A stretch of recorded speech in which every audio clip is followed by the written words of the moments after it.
Il y a des femmes très impolies. Il y a des femmes insoumises. Tu parles, elles parlent. Tu gifles, elles te giflent. Oh, mes frères, vous ne savez pas? Tu la chasses, elle ne part pas. Elle te dit, c'est à toi de partir, moi je reste ici. Oh, tu ne sais pas ça. Tu appelles ta famille, elle insulte toute ta famille. Et puis elle tape ta maman. Vous en connaissez pas? Oh, elle est jolie, elle est belle. Oui, elle est jolie, elle est belle. Est-ce que tu as testé son éducation? Elle te manque déjà du respect dans le fiançailles. Elle va te manquer du respect dans le mariage. Elle te manque du respect déjà devant tes parents. Elle va manquer même du respect à tes parents. Le mariage est dangereux quand tu épouses une mauvaise personne. Le mariage est dangereux lorsque tu ne sais pas avec qui tu te maries. Le mariage est dangereux quand tu ne sais pas qui t'accompagne dans cette grande lutte. Le mariage est dangereux lorsque tu prends à la légère les critères de la personne qui doit t'accompagner, ou tu as des critères superficiels. Il doit parler bien français. Toi, tu épouses le français, mais on peut t'insulter en français, on peut te tromper en français, on peut te faire pleurer en français, même en anglais. Oh non, pourquoi tu épouses cette fille-là? Quand il porte la robe, waouh, ça lui va. Toi, tu épouses la taille. Hey, elle va te tailler. Elle va te tailler avec la taille. Et tu sais, quand une femme est belle, si elle te fait du mal, tu ne verras plus sa beauté. Dans le mariage, ce qui est bizarre, c'est que quel que soit le niveau de la beauté de ta femme, tu te rends compte qu'en soi, ce que tu recherches, c'est son caractère. Ah oui, vous les frères là, quand vous voyez des belles silhouettes là, vous tremblez, vous voulez vous évanouir. Calmez-vous. Du calme.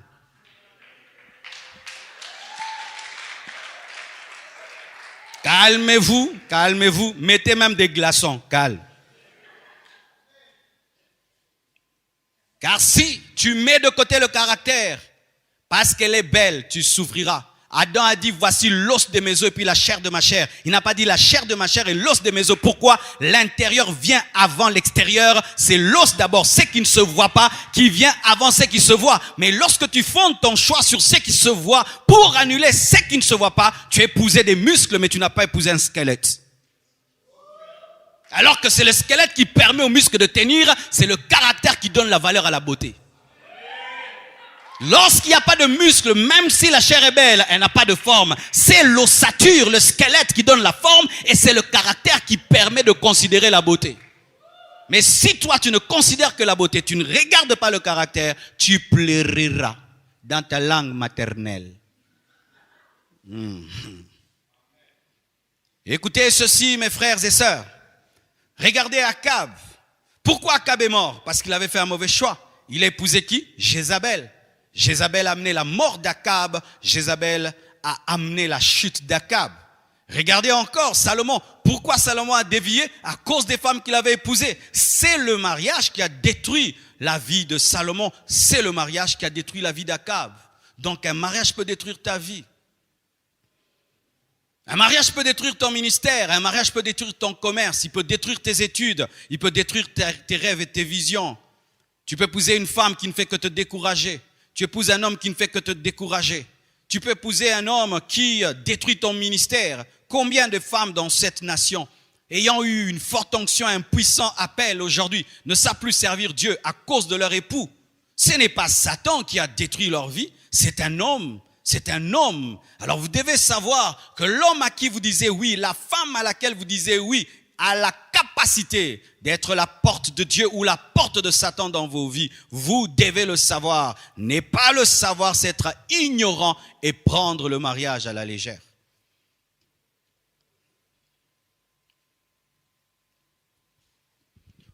Le mariage, pourquoi il n'est pas un jeu? Parce que Dieu prend très au sérieux le mariage. La première personne qui prend le mariage au sérieux, ce n'est pas ton père, ce n'est pas ta mère, ce n'est pas le pasteur, ce n'est pas ta femme, ce n'est pas ton mari, c'est Dieu lui-même. Dieu prend très au sérieux le mariage. Même si vous êtes mariés, vous deux, avec un seul homme de Dieu, il n'y avait personne. Quand vous engagez de vous marier, c'est pour la vie. Vous savez, j'ai déjà béni un mariage sur Skype. J'ai un fils que j'ai connu à Paris. Et puis, on a vraiment tissé des grandes relations. Et Dieu l'a envoyé dans les îles de la Réunion. Et là-bas, il ne connaissait pas de pasteur. Et il a rencontré une réunionnaise là-bas. Et ils se sont mariés. On a fait un culte en Skype, il y a de cela 3 ou 4 ans. Et je les ai prêchés sur Skype au travers d'un écran. Et puis, je les ai bénis. Et je les ai fait porter les alliances.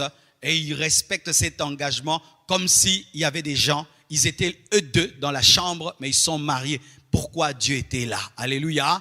Dieu prend très au sérieux le mariage. Écoutez 2 versets importants sur le mariage. Hébreux 13, verset 4, la Bible dit que le mariage soit honoré de tous. Et le lit conjugal exempt de souillure. Les gens évitent des taches sur leur drap alors qu'il faut éviter l'impudicité sur le lit. Des gens balayent leur chambre, mais ils entrent dans leur chambre avec l'adultère. Ils trompent sa femme et puis viennent dormir sur le lit conjugal, mais ils épousettent pour éviter le coronavirus. Vous n'évitez pas l'adultère. Des adultères qui évitent le Covid, la Covid. Vous évitez le corona et vous portez des masques. Portez aussi des masques contre l'adultère et l'impudicité. S'il est sérieux que vous prenez vraiment contre la Covid, vous le prenez contre l'impudicité et l'adultère, il y aurait l'onction, la puissance sur cette terre. Hein. Vous voyez comment vous respectez ce petit virus qui tue le corps, mais considérez le péché qui tue l'âme. Que le mariage soit honoré de tous. Tu dois honorer ton propre mariage, tu dois honorer ta femme, tu dois honorer ton mari. Tu ne peux pas parler à ton mari n'importe comment, à ta femme n'importe comment. Tu ne dois pas mépriser ton mariage et tu dois protéger ton mariage de toutes les personnes qui n'honorent pas ton mariage. Tu n'honores pas mon mariage, tu vas me trouver sur ton chemin. Qui que tu sois, parce que la Bible dit honorer de tous. Ton père doit honorer ton mariage, ta mère doit honorer ton mariage, ton pasteur doit honorer ton mariage. Dans cette église, lorsque seulement une jeune sœur est mariée, il y a une autre manière de la traiter. Nous devons respecter que maintenant, cette jeune sœur est mariée. Ça te dit, pasteur, je dois rentrer à la maison parce que mes enfants m'attendent, mon mari m'attend. Maman, il faut partir. Pourquoi? Il faut honorer le mariage. Mais si déjà toi-même, tu n'honores pas ton mariage, personne ne va honorer ton mariage. Si toi-même, tu méprises ton mari, personne ne va honorer ton mari. Si toi-même, tu méprises ta femme, personne ne va honorer ta femme. Beaucoup de conjoints ne sont pas respectés parce que leur propre conjoint ne les honore pas. Si tu traites ton mari comme un roi, tout le monde va le traiter comme un roi. Si tu traites ta femme comme une reine, tout le monde va traiter comme la reine. Mais si tu l'insultes, tu méprises ton mari, tu lui manques du respect, tout le monde le touchera. Souvent dans les belles familles, quand est-ce qu'on touche l'autorité de l'homme ou de la femme? C'est lorsque toi-même tu méprises ta femme, tu méprises ton mari.